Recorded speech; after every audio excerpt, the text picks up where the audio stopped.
But the final nail in the coffin for me was when Biden called everyone who voted for Trump, or all his supporters, garbage. That was it.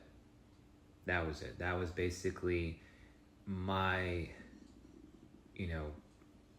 that was the signal for me to never ever go back to the Democratic Party.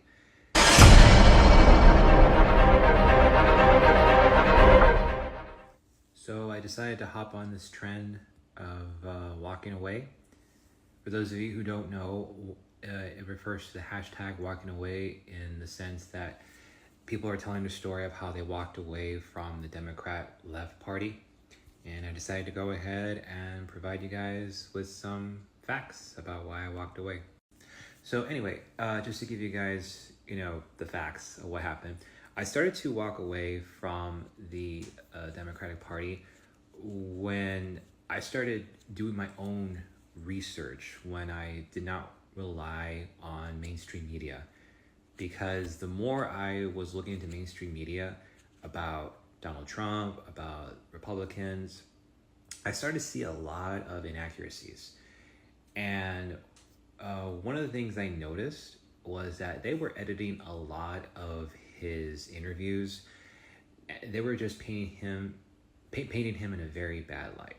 And then I looked at Biden's interviews. I looked at everything that was happening, and then I saw the behind the scenes, and I was amazed at how much editing was being done for him to make him sound coherent, to make him look like he was on his game. And I was just appalled by all the lies that were being fed to me. And but the final nail in the coffin for me was when Biden called everyone who voted for Trump, or all his supporters, garbage. That was it.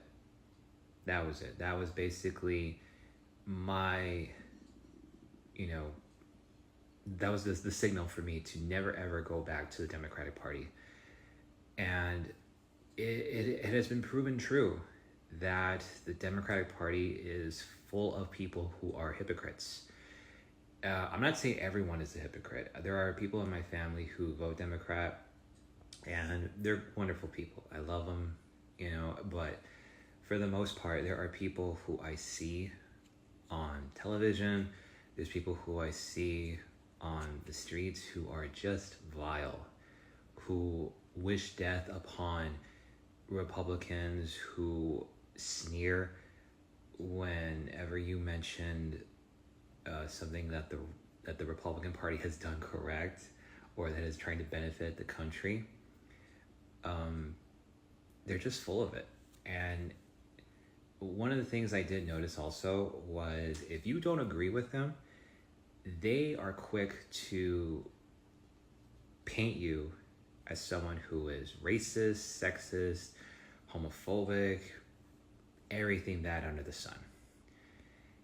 And I actually got called a race traitor on a social media platform. I won't say which one, but I got called a race traitor when I told this person who was arguing with me, saying how Trump was bad and all this and that, and he said, because you're white, you agree with Trump. And I told him flat out, I'm not white, I'm Hispanic. And then he called me a race traitor. And then I saw his profile, and this dude is white. This dude is Caucasian. So that is just hilarious, and that's just further proof that they are more racist than Republicans. They're more racist than any other bunch. And they're more quick, and they're quick to anger when you don't agree with them. And I just can't be a part of that political party anymore. I just can't. For more great videos, download the Walkaway Social app at walkawaysocial.com. Share your testimonial and join our community.